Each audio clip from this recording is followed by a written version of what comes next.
Okay, am I audible? Yes. Yes, audible. So, hello everybody.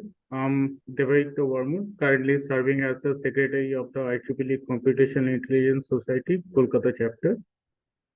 It gives me immense pleasure to extend a warm welcome to all our esteemed guests gathered here for the IEEE CIS Distinguished Lecture on the topic Efficient Computational Approaches and Their Applications by Professor Tingwen Huang. On behalf of the IEEE Computational Intelligence Society Kolkata chapter, I extend my heartfelt regards to all the participants, resource persons, and dignitaries gracing us with their presence today. Without further ado, let us extend a warm welcome to our session host, Dr. Kaushik Dasgupta from Kalyani Government Engineering College.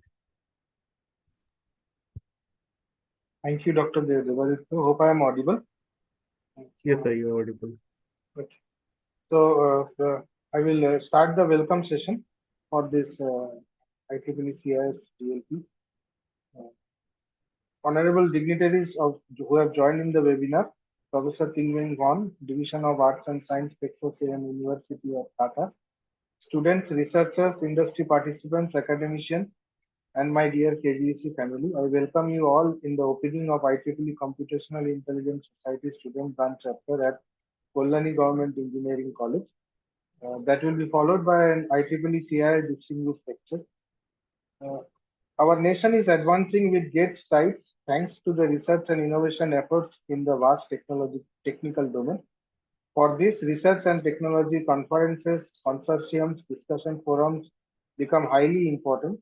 KGC has always aimed to promote and support such activities. In this effort, I would like to thank the Principal of Kalyani Government Engineering College, Dr. Saurabh Kumar Das, for encouraging us to form the IEEE CIS Student Branch Chapter. The chapter was officially declared formed by IEEE Student Service on 15th February 2024. I would also like to thank IEEE CIS Kolkata IEEE CIS Kolkata chapter for sincerely guiding and helping us in the whole process of application and formation of the chapter.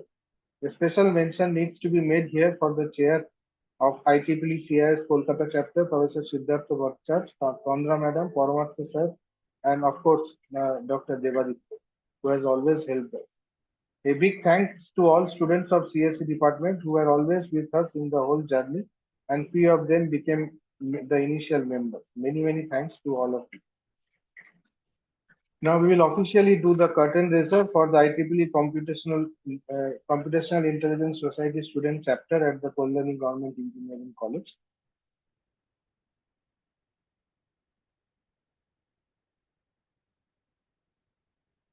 It's a grand occasion for us to open the prestigious IEEE Computer Science Intelligence Society student branch chapter at Kolkata Government Engineering College.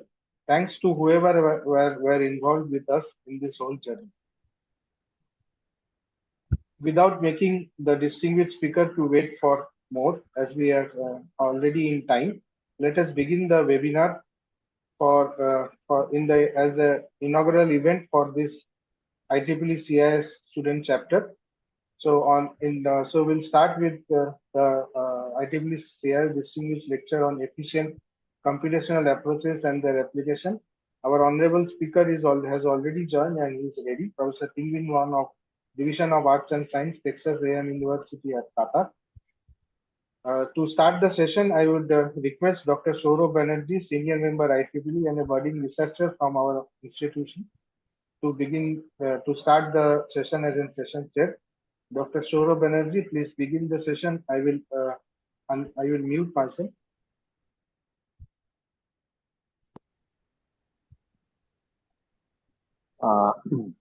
Good morning, all of you.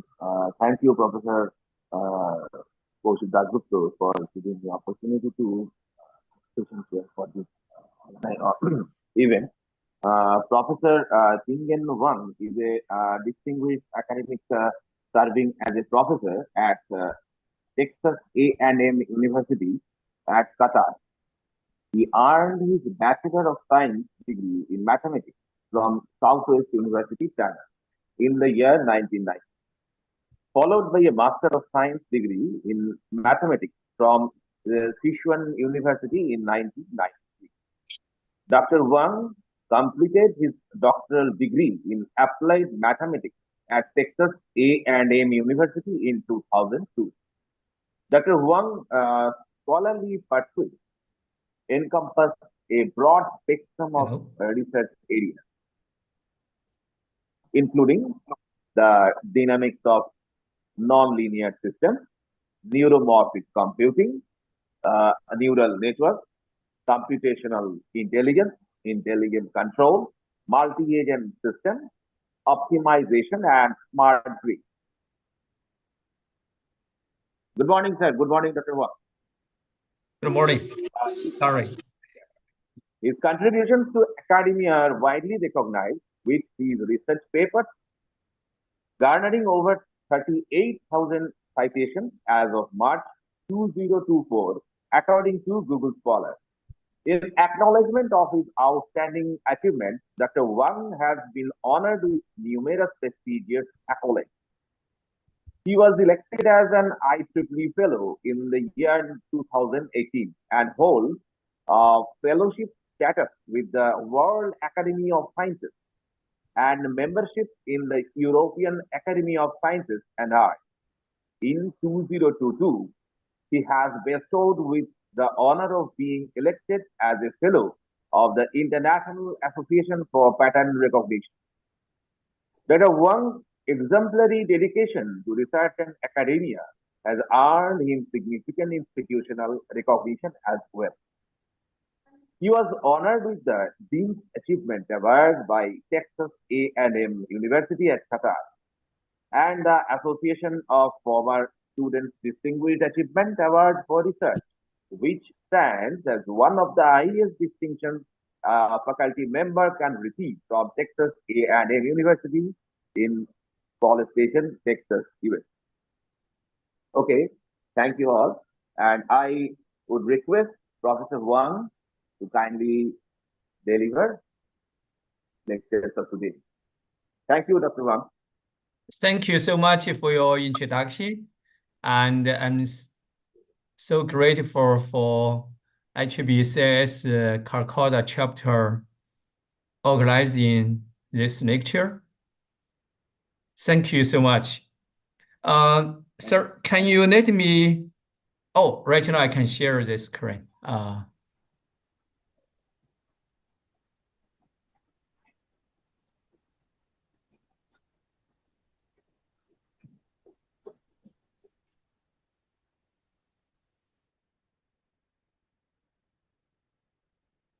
Okay. So today, I just wish to share with you some problems in basically smart grid, the optimization problems. We can use some efficient computational method to solve the optimization problem.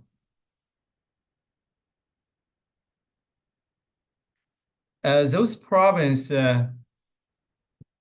I'd like to share with you come from the smart grid area. So first one I'd like to share with you is about the energy trading among microgrids.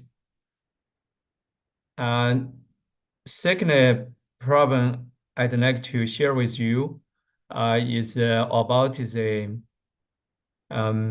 modeling in the wholesale market. Then I want to introduce the optimization problem from plug-in electric vehicles charging. So basically to minimize the cost. And the last optimization problem I'd like to share with you is about the economic dispatch problem. So basically this, when we know the demand, how to minimize the cost to generate the electricity to satisfy the demand.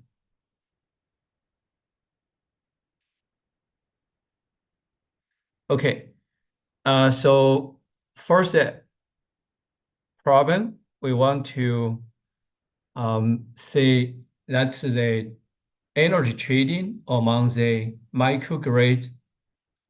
So microgrids, in one word, that's kind of like a mini smart grid. So it's still a power system with distributed generation, nodes, storage device, controls, and others. Now, just the size is smaller compared to in here we say power system. So this operates in a coordinated way while connected to the main power network, capable of operating in parallel with or independent from the main power grid. This suggests making the power grid more decentralized, provide electricity consumers with more energy independence. Now, we just want to consider the trading energy among the microgrids. So, because some of the microgrids, maybe they have more energy than they can consume. So they can just maybe provide it to other users to use, not in their own microgrids. Now, some of them maybe they are short of electricity. They need to import from the main grid or the nearby microgrids. So why we need the trading among the microgrids, what's the benefit? What are the benefits? First, we can make use of the energy system efficiently to meet local demands and simultaneously reduce reliance on the main grid. Of course, if we do this way, that means for sellers, they can save money to buy or they can get more money from the transaction. And for the buyers, they can save cost. Since the trading among the microgrids, for this to happen, definitely the price is lower than the price for this buyer if they get the electricity from the main grid. But for the seller, the price they get it from the microgrid transaction is higher than the price sale to the main grid. Now, there are many researchers considering this problem, and some of them didn't, in general, they don't consider the privacy of the trading among the microgrids. So when we look at this problem, maybe we need to consider the privacy of the microgrids. So they don't want to share their strategy to other microgrids. So for this reason, we just introduced a central unit. So basically the information right now, they exchange so all of the microgrids just send the information to central unit, and then the central unit just compile the information or do the statistics, then send those information to the microgrids. So in this way, the microgrids don't know exactly, suppose they're selling information or buying information, those price information, they don't know exactly from which microgrid. So when we design this model, we just put sellers as a leader and buyers as the followers. So basically, leaders just first set up their strategy and send their strategy to the market operator, or normally we say that's a central unit. So they send it to market operator. The market operator just send the energy information, the available energy information to buyers. Then the buyers, once they receive the information, they will perform the algorithm and they choose the best action and send it to the market operator. So once the market operator receives those information, they just combine them, then send it to the unit bit information to sellers. So the sellers will run the algorithm to find what's the best action they can take based on the updated information from the market operator. So this process just iterated until the sellers and the buyers think they are satisfying their action they take. Since if they continue doing this, basically not much change, then they just stop this process, or basically stop the algorithm. So the optimization problem we can formulate this way. Of course, for sellers and the buyers, they always maximize their benefit, right? Now, the benefit here, we use utility function to represent. So basically, all of the participants, they want to maximize their utility function, basic benefits. Okay. Now, the seller, the benefit function, we use this one, V. So here, I just simply quickly look at this function. Now, this one is commonly used. So theta, that's a parameter basically that's related to the system. So, but the Qi, that's the sellers available electricity or energy to be able to sell.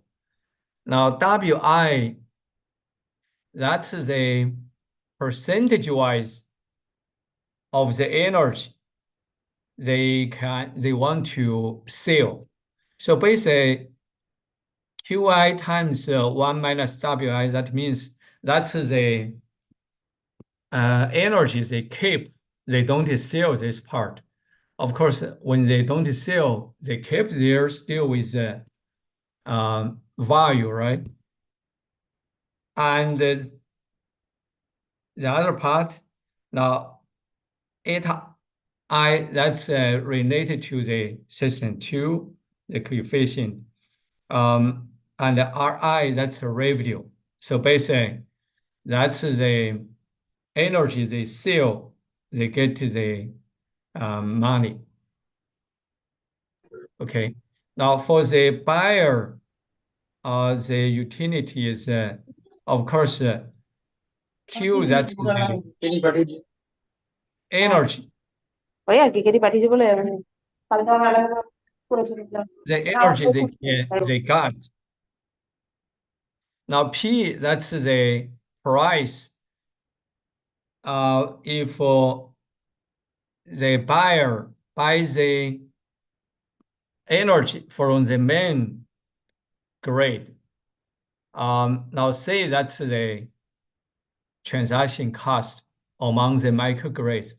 So definitely we can say if the difference is bigger, definitely the buyer is happier, right?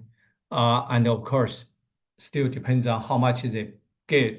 The more they get, of course, the total is more, they are happier.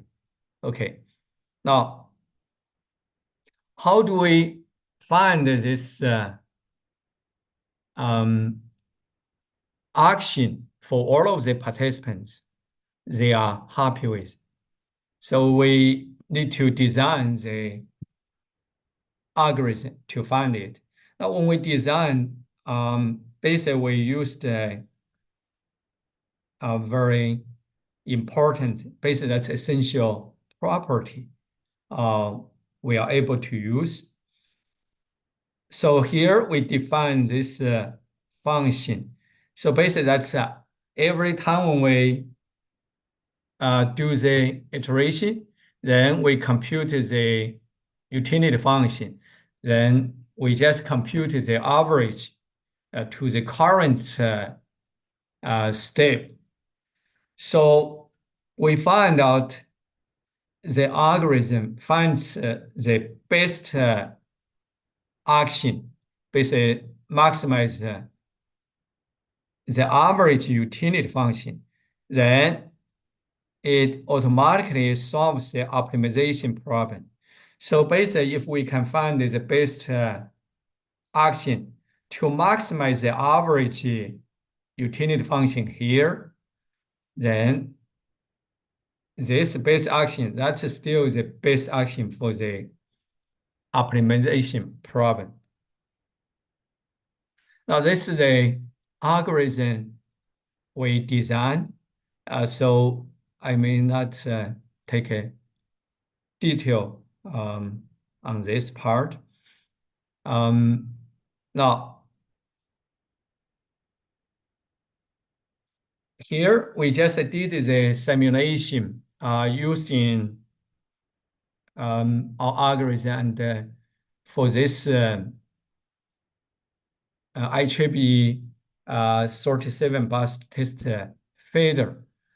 Now, in this simulation, there are 5 microgrids and 3 microgrids, microgrids 1, 3, 5. They needed to buy electricity from the other 2 microgrids 2 and 4. Okay. Now this kind of like the information for the 2 sides, the buyers and the sellers. So for example, for buyers, the microgrid 1, they have 3 actions. One is they want to buy, basically for them, the action that's price. So they want to buy the energy at 22 cents, 28 cents, and 40 cents. Now, the other, let's say, continuous action loading algorithm, the information we put it, the mean is 26 cents. The standard deviation for this is 0.1. Now, for sailor, suppose for microgrid 2, they have 1,532 the energy available, and the other, that's a parameter. Now for them, the action, for finite action, they have 4. Either they may sell 20% energy available, or 40%, 60%, or 80%. Now, this is a simulation result. We can see clearly this algorithm running very fast, and then we can get the find the best action very quickly. You see, for example, for this from here, the probability. Suppose for the microgrid 1, as I mentioned, there are 3 actions. So very quickly they just after about 10 iterations, then they may stop, because they already find out they just choose one of the action as a probability, that's 100%.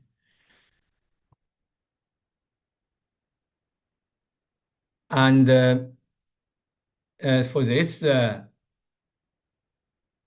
picture in the left, now the red line, basically that's a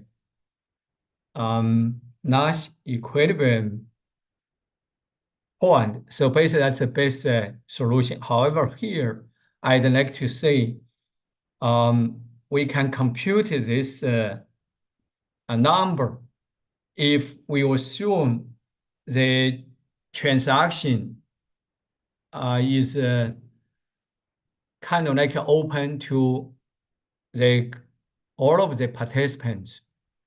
Okay, so no privacy.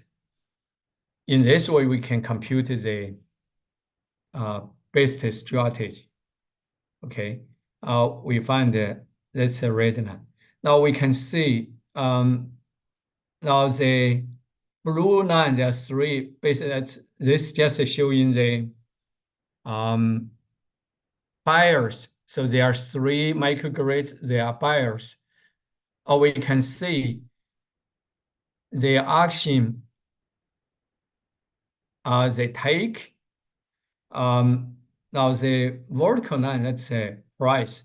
So very quickly, they just say, as I mentioned a moment ago, they just choose the action. So very quickly, it just converted to the strategy, the action, kind of closest, very close to the best strategy. Okay. Of course, they can, because the action for them, they don't have the infinite way to choose, right? Only three actions, so three price strategy.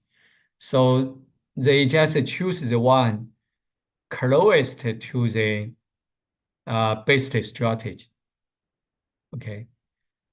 And from here, for the three microgrids, now the vertical line, that's the average utility.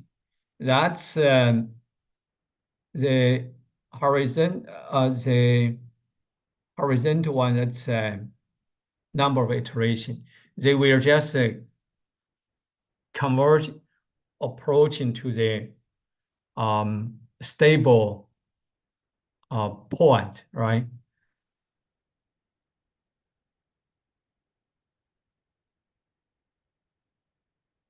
Okay, now here, we just did another statistics. We just do the experience 100 times, and the time we set is 1,000. Now, we just the picture in the above. There are two that's showing the two sinners microgrids. In the bottom two, that's buyers. The result about the action and the utility. So first one, we can see, and after the third, in general, third and the second kind of similar. We don't find much change. Okay, so this testifies that the algorithm is very robust and stable. Okay, now the second one I want to share with you is a modeling problem for the electricity wholesale market, but we integrate demand response and renewable energy sources in this deciding price mechanism. Okay. For a efficient electricity market, they should include the renewable energy sources demand response inside, because right now more and more renewable energy resources in the electricity market. And actually, right now, most of the countries, or we can say maybe all of the countries, encouraging the green energy. So to encourage the renewable energy sources to participate in the wholesale market, we want them to be one of the components to make the decision about the price. So when we decide or modeling this, in the wholesale market, we want to include the renewable energy microgrids, and that's the demand response component. So all of this, we want to be part of the wholesale market price participants. And of course, we have to include the power utility, the traditional power generators. They are still the main part. So we determine, assign those components as leader. Now the others as founders. And in this model, we still consider two market.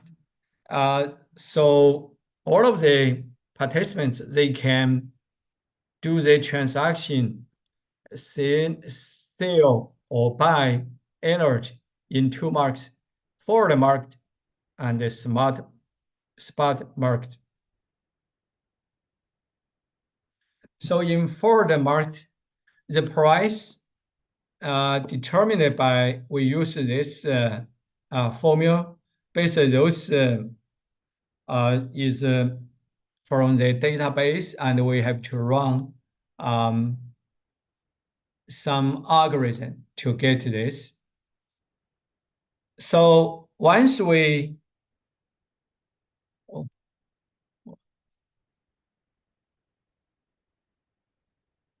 determine the price in forward market, so the payoff, basically the revenue from the forward market for the power utility or funnel, of course, that's the price times the energy they wish to sell in the future.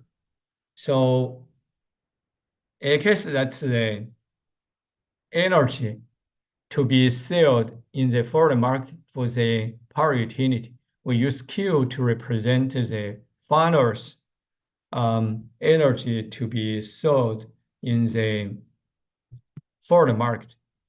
Now, in spot market, the revenue is from, of course, the energy selling in spot market, right?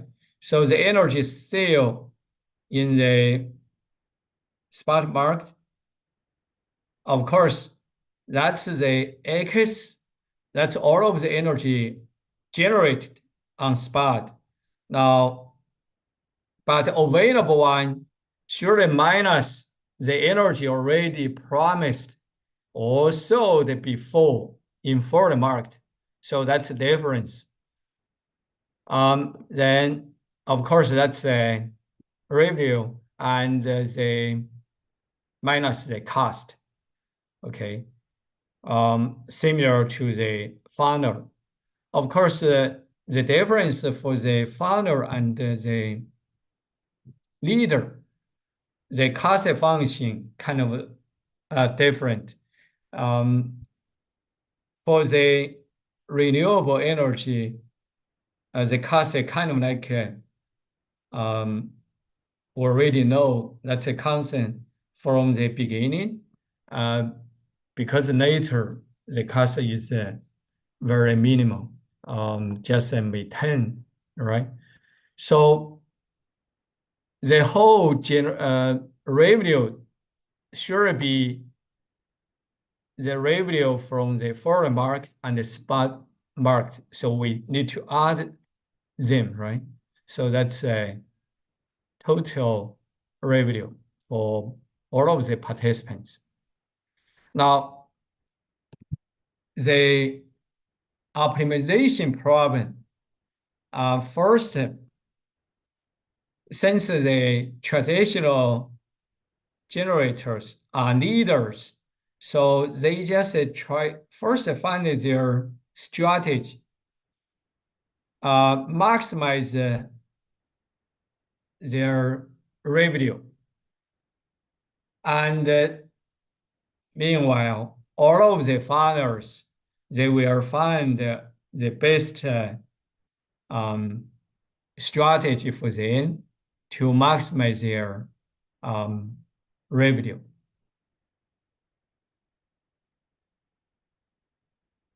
Now, in this model, we have not complete. We want to consider one more risk. We call that overbidding risk. What's that? So in the model, we have two marks. One is spot market. One is foreign market. Now, for the renewable energy sources, those participants, if the foreign market, the price, they think, oh, it's good now, so maybe they just have the hand to bid more than they can really produce the energy. So now if just one or occasionally do this, no problem. However, we just imagine all of the renewable energy sources, they overbidding. So basically, in the foreign market, they just promised to deliver more energy than they can produce. So basically, in the spot market, maybe we have a big shortage of energy because they cannot produce sufficient energy to satisfy the customer. Okay, so we want to avoid this overbidding risk. So the overbidding risk, the function is defined here. So of course, user there. Overbidding means the foreign market, the energy they promise to sell is more than they can produce in spot market. Okay. Now, for this risk, we just use the quantity defined by a journal paper in Journal of Banking and Finance. So we call that value at risk, okay, defined as this way. So finally, for the renewable energy sources, the revenue function is the revenue they get from foreign market and the spot market, then minus the value at risk cost. So here, gamma, that's the parameter. If we want to penalize this more, we just make gamma bigger, right? So that's the reason we want to put the value at risk for the renewable energy sources. But for the neither traditional energy producer, they don't have any overbidding risk. Why? because when they promise certain energy in the future, they don't have the risk to not to produce such energy, because they can prepare sufficient the material to produce those energy. Now for renewable energy, because you cannot control like the wind or sun, so that's why for the value at risk for traditional producer or the neither, that's 0. So finally, we completed this modeling for this problem. So for the final, there is one more term, that's value at risk. Okay. Now, when we deal with this problem over there with the expectation, now this expectation, we just use sample average approximation to just approximate the expectation. In this way, we can get some nice theoretical results, okay?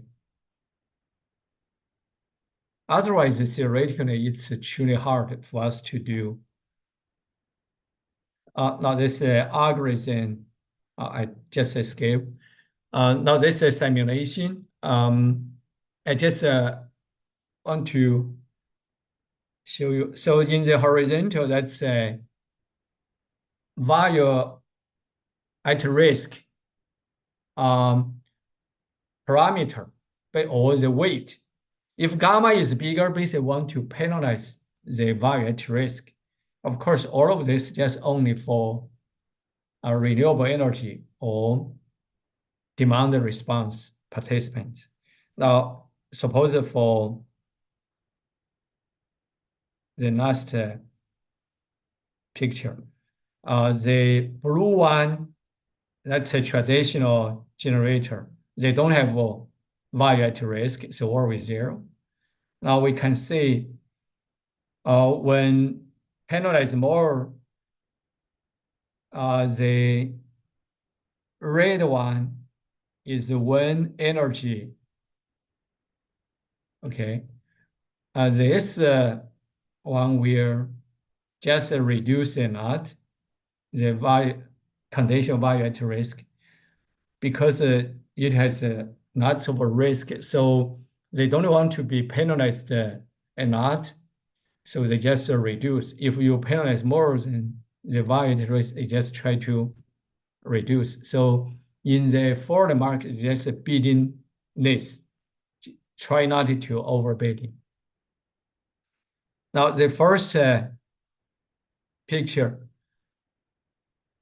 when we penalize more for the overbidding, so definitely the bidding quantity in general for the renewable energy and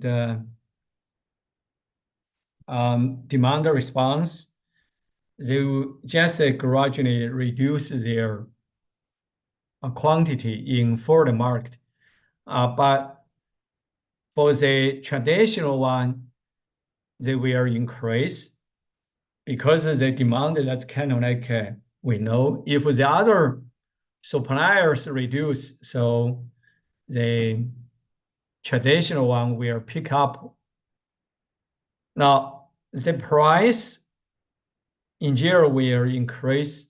So definitely the expected profit for the traditional one will increase a little bit, but the others will reduce a little bit if we penalize more for the conditional value at risk or overbidding risk.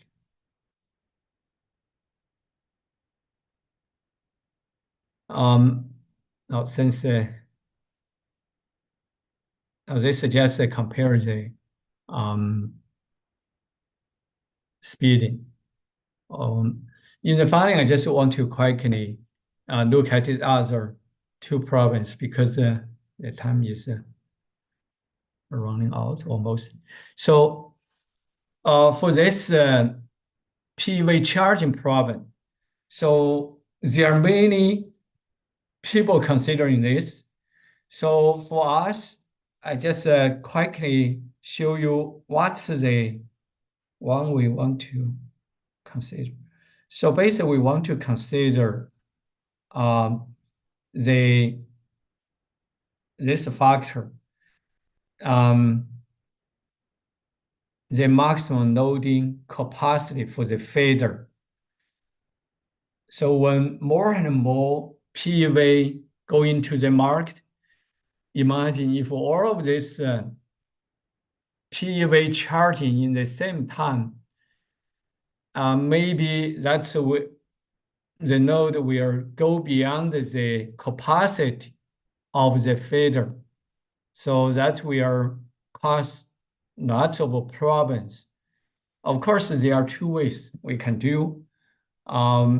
We can upgrade the power system, then increase the capacity of the feeder.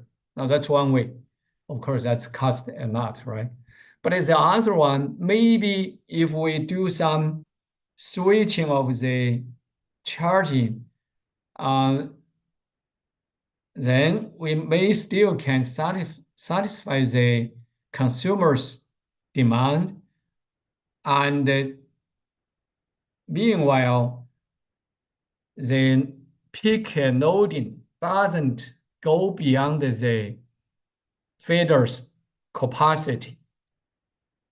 So basically consider this last condition. If we use the mass formula to represent, that's clearly like this. So D, that's the basic power usage. Now, AKS, those are the PV charging.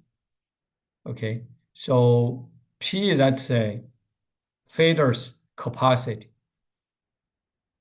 So for this problem, we just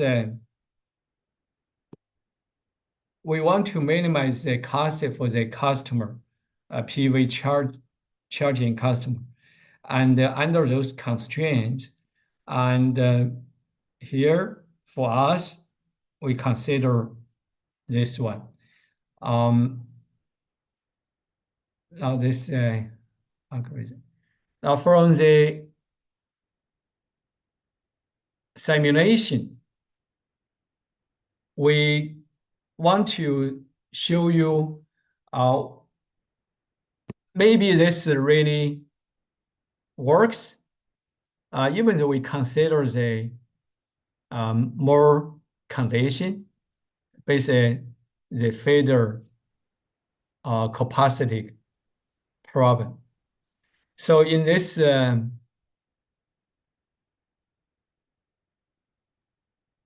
charging problem, we did the simulation in IEEE 13 bus distributed network.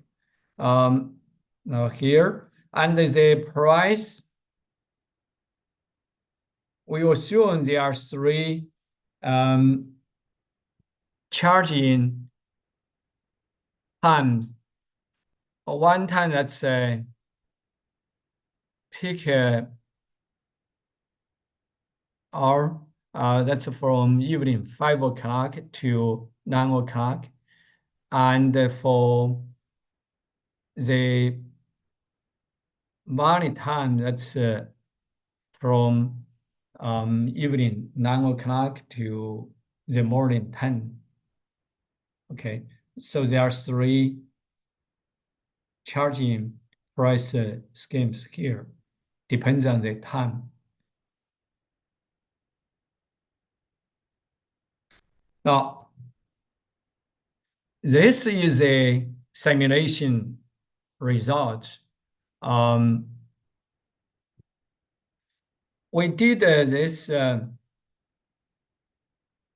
for 400 PUVs. Now here, the blue profile, that's the base node. Base is not related to PUV.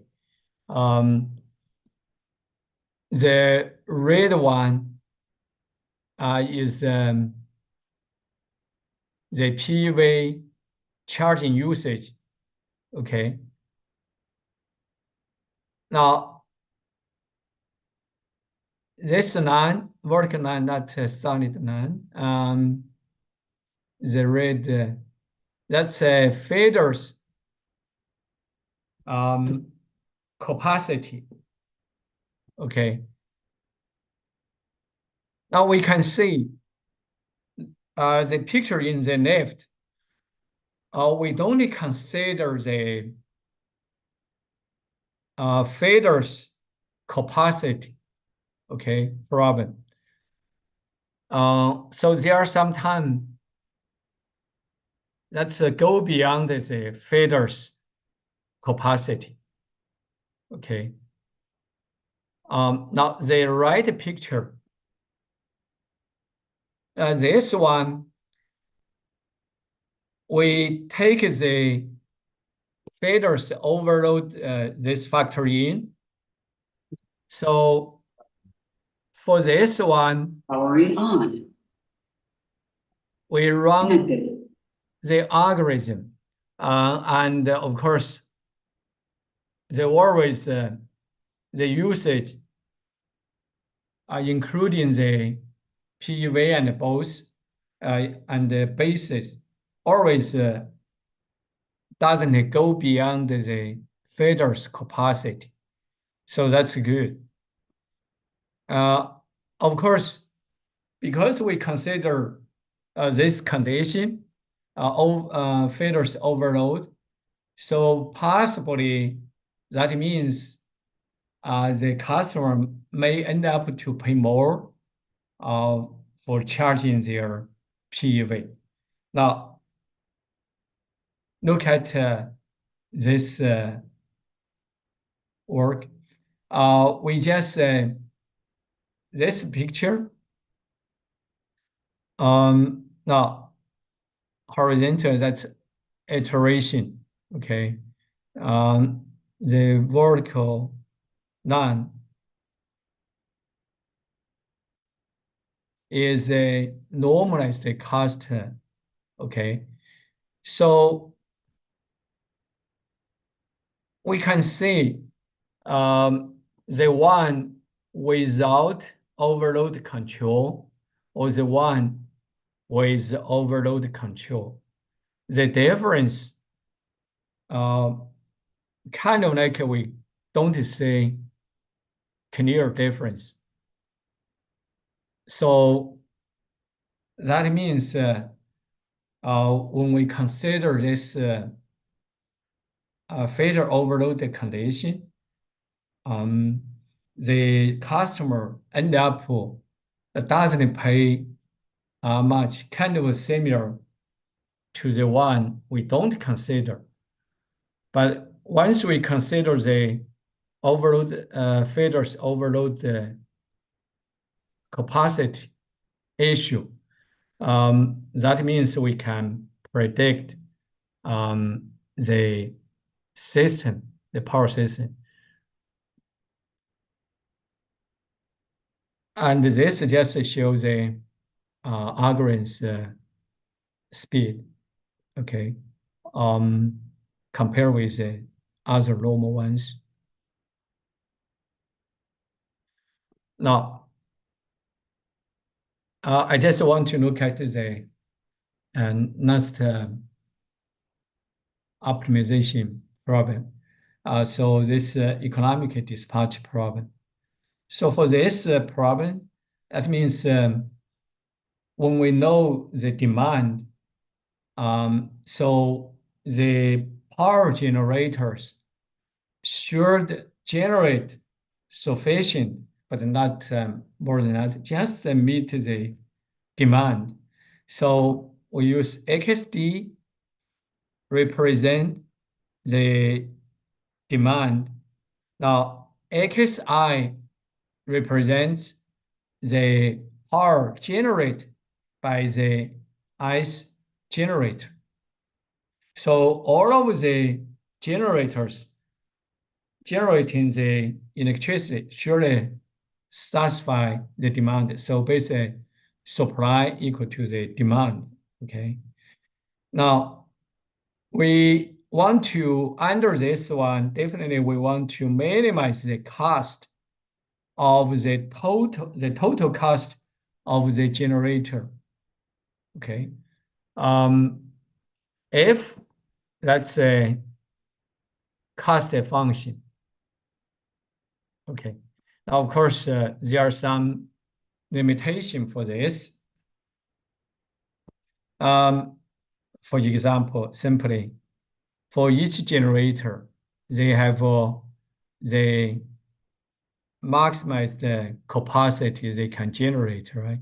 Or once they started to generate the electricity, they have to maybe generate a certain electricity.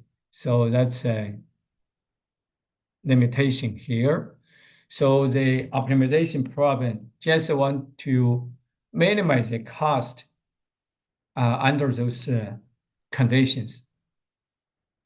Now, there are so many ways to find this problem's solution, right? Here we do this way. We want to introduce the incremental cost. Okay. Now the incremental cost means what? Suppose you increase delta P this electricity, how much cost more you need to invest? So that's delta F divided by delta P, that's the incremental cost. Now, in here, this one, that's an incremental cost graph. Now, we consider all of the generators. Each generator, just like a node. Now, if a generator, they have some communication, information exchange, we can use the NAND to collect them. So this way, we just form a graph. Okay, we can regard this graph as a complex system. Okay, so we can convert this one to a consensus problem in complex system. Now, why that's consensus? Now, for this minimum optimization problem, basically, when the incremental cost for each generator, if they are same, then that means the optimization problem, you got reach the minimum. Because if one of the generator, the incremental cost is more than the other one, so definitely it will reduce the generating electricity. So the other ones will pick up the electricity, so generate more. So finally, when get the equilibrium state, all of the generators incremental cost same. So in the complex system, when this happens, so basically we call this consensus. So we use the multi-agent consensus method to handle this optimization problem. I don't go to the detail. I just show you this. Now the first one. Now that's a iteration in the horizontally vertically, that's a incremental cost. So you see, garages will approach the same, the incremental cost just same. Then they reach the steady state. Now this powers produced in the right picture. Now those generators will quickly approach the steady states. Now I just quickly mention the dynamical economic dispatch. So this one we consider several time period. Now you may say the time period, if you increase, I just consider the previous problem just several times. However, from one time to the coming period, when they do the transmission, there are some limitation. That's here. We call that run rate. So we call this dynamical economic dispatch. So of course, this problem is more complicated compared to the previous one. Now still, we just design some algorithm. We can find the steady states. And we use the second order approach to find this. Now, the picture in the above, that's the incremental cost. Okay. Of course, that's incremental cost. We just compare the two algorithms. One is the one from traditional, the one in the bottom, that's from our algorithm. We can see ours converging much faster. So today I just share with you quickly about those problems we are considering. And with this information I share with you, that's published mainly collaborated with the following people. I'm so grateful for them. Thank you.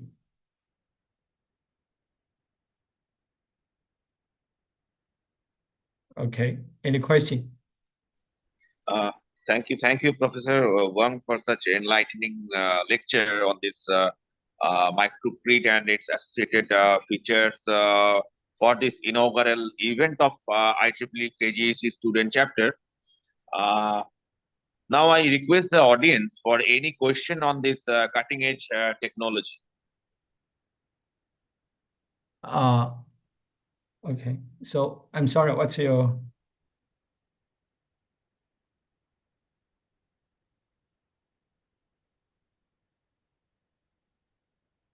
Okay. Sir, I have a small question, if I am audible. Hello. Yes, Yes. you are audible, sir. Okay. So you discussed about the PEV chargings. PEV Yes. chargings. So in that you discussed on the feeder overload control. And so I would like to know from you, what are the factors which generally results in these feeder overloads? Oh, you ask other factors affecting... Yeah. Other factors which are responsible for these feeder overloads, other than time. Other than...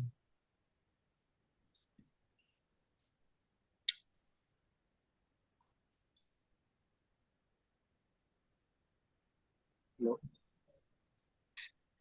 Okay, you are asking the other factors affecting this Yeah, feeder overload. party? Feeder overload.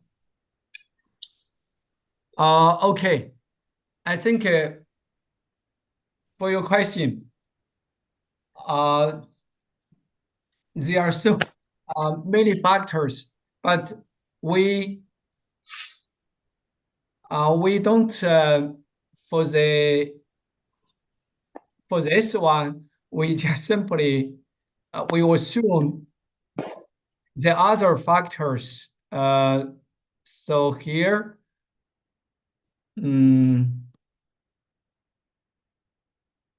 we don't consider other. Here we just consider this one constraint or failure overload problem. Now, in general, for this one, this optimization problem, this charging problem, most of the time maybe we are named to some price function format. Here we did this very general pricing function, and we don't consider other factor for this charging problem, and possibly currently we still don't consider much other because we just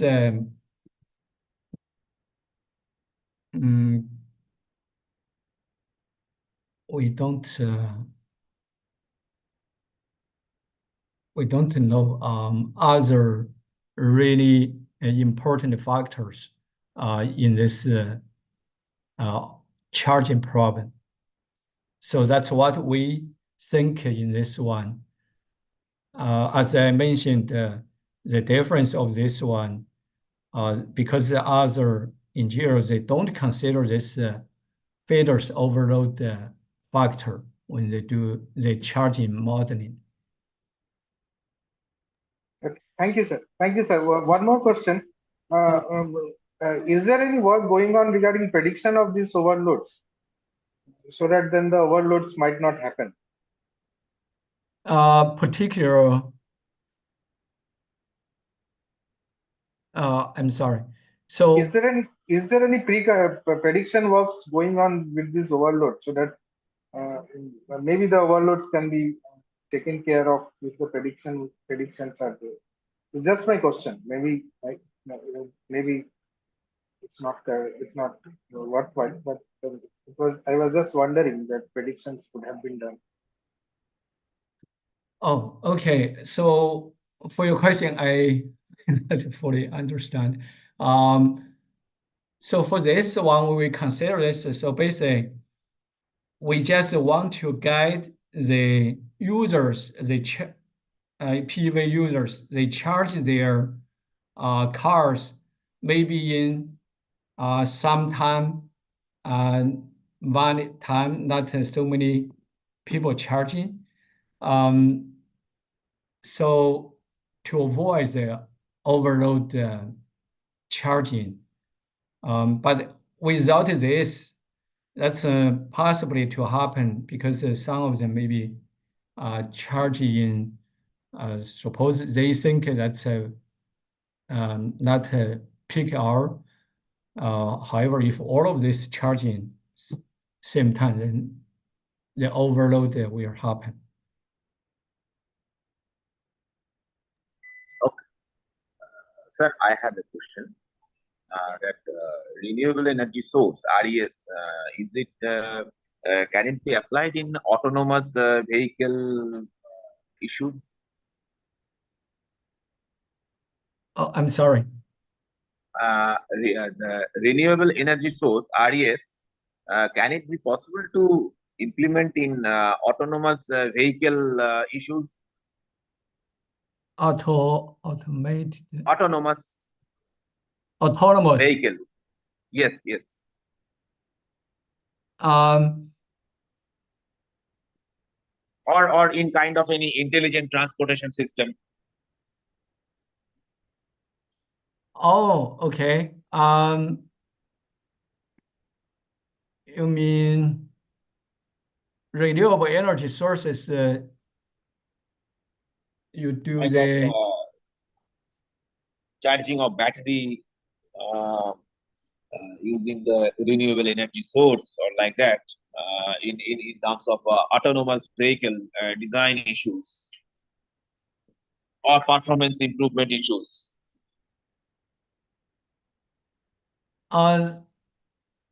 Simply, I'm not so sure. I'm not very I'm not good at the technical part Okay, sir. about Thank you. it. Thank you. Okay. Thanks. Is there any other question from audience?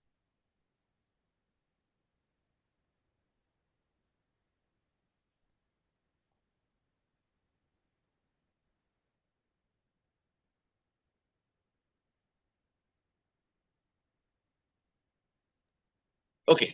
Now we are wrapping up our session. On behalf of Department of Computer Science and Engineering, Kalani Government Engineering College, I take this opportunity to propose vote of thanks to those who have directly or indirectly contributed to the seminar on efficient computational approaches and their applications organized by our department.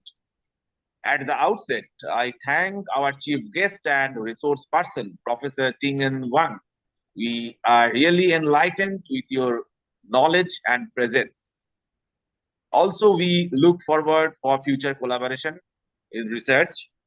And we would have been very happy if you could come to our college, but due to some visa issues, it couldn't be possible. Anyway, thank you we so are much. thankful. Welcome, sir. We are thankful to your honorable head of the department for his extreme motivation, and I would like to thank our principal, sir. A special thanks to the organizing committee, teaching and non-teaching staff for their unflinching support and coordination. Our heartfelt thanks to our students for active participation and support. With these warm words and a kind message, we move to the end of today's seminar. And definitely, I would like to say that our department has prepared a small memento. Our HOD will display that. Please, Professor Kaushik Dasgupta will display. Hello. Professor Huang, this is a small token of appreciation from us. We'll try to send the formal token of appreciation to your post, to your address at some time. I will take the address from the IEEE CIS and then I will type history. We would have liked to have you in our department. It would have been an enlightening session. Hopefully, for some time, if you visit Kolkata, please try to contact with us. We will be always welcome you to honor you in our department. Thank you. Thank you. Thank you. Thank you, sir. Thank you. Looking forward to seeing you in India. Okay, and okay. welcome to Qatar. Okay. Thank definitely, you, sir. Definitely. Thank you. Thank you. Thank you, IEEE CIS. Dr. Devaditya, if you can continue from here. Okay. Have a nice weekend. Yeah, thank you, everybody. So I think we should close the session, right? Yes, thanks. Thank you. Thank you. sir. Thank you, everybody. Thank you, everybody. Thank you.